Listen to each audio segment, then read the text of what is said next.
A gente vê que entra ano, sai ano, entra legislatura, sai legislatura. Muito se discute, mas a pouca efetividade ali quanto à relação da reforma administrativa e a reforma tributária também, né?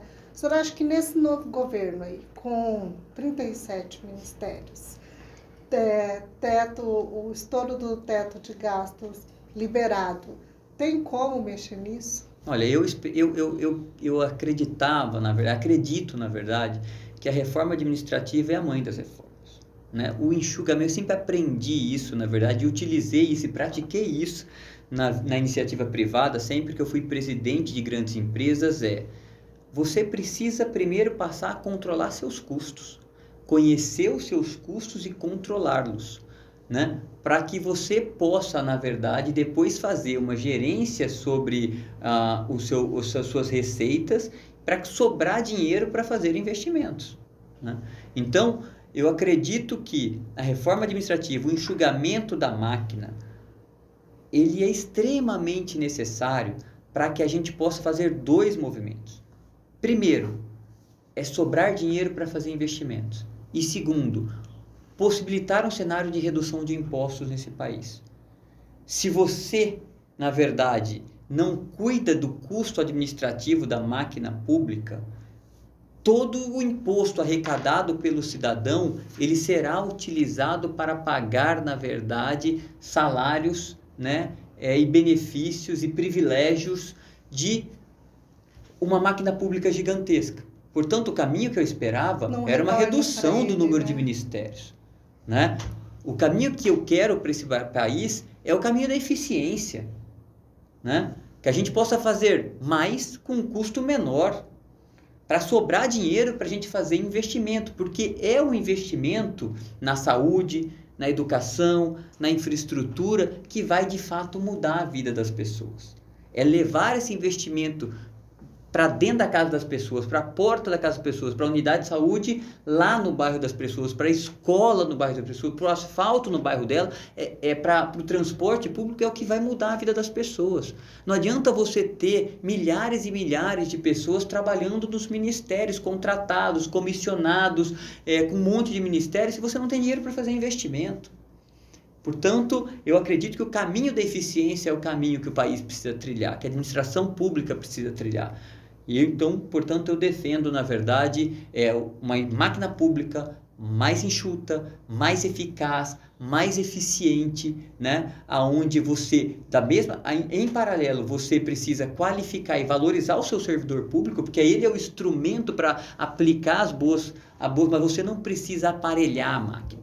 E eu acredito que o governo, ele precisa fazer bem aquilo que é essencial para as pessoas. O que eu acredito que seja essencial para as pessoas, intransferível enquanto responsabilidade de governo? Cuidar da saúde. Ter uma saúde pública de qualidade.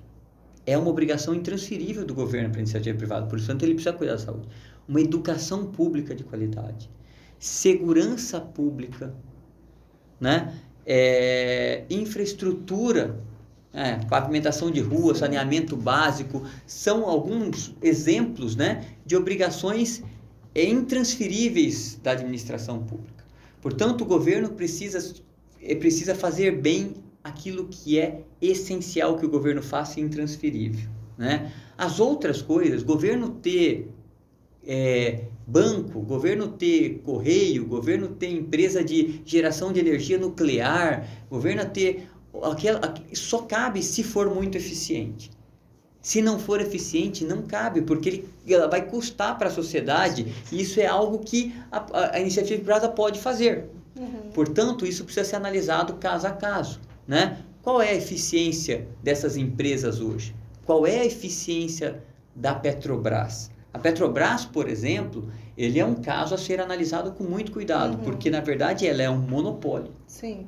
Né? Ela é um monopólio, tratada hoje como uma empresa privada, portanto ela precifica o combustível como uma empresa privada, mas ela não tem competição. Tanto é que no ano passado a Petrobras tinha os seus lucros maiores da sua história, era a petroleira com o maior lucro proporcional do mundo, uma dos maiores lucros proporcionais do mundo, e o brasileiro pagando o custo de combustível mais alto do mundo. Quer dizer, no fim, o brasileiro, né, o brasileiro tirava do seu bolso o dinheiro para poder bancar um lucro absurdo na Petrobras, do qual 60% vai para investidor estrangeiro. Quer dizer, o pobre do Brasil estava financiando o lucro absurdo do rico de fora do Brasil. Não tem nenhuma lógica. Portanto, a Petrobras precisa tomar um rumo melhor. Qual é o rumo? Precisa se debater. Precisa se debater. Ela só não pode ficar nesse caminho que ela está. Quer dizer, cobrando do brasileiro um preço de combustível exorbitante para dar lucro para investidor estrangeiro. Essa equação está claramente equivocada. Agora, bancos e correios, para só inchar ali a máquina pública, na sua avaliação, então, o senhor colocou esse aumento de ministérios pela sua defesa da necessidade de se apresentar eficiência, aumento de ministério e mantendo ali certas estatais, esse governo está mostrando já ineficiência? Veja, é muito cedo, né, assim, para falar de ineficiência, mas, óbvio, o caminho está na redução. A decisão é ineficiente, digamos assim. Eu acredito, na verdade, eu gostaria de ver esse país com menos ministérios. Eu gostaria de ver esse país com uma máquina, o início de um governo reduzindo o tamanho da máquina, trazendo eficiência, dando esse sinal, né? Então, é o que eu gostaria de ver nesse país, né? Agora, vamos ver os próximos passos, mas digo que o início deveria ser um início que trilhasse e sinalizasse para nós trilhar o caminho da eficiência.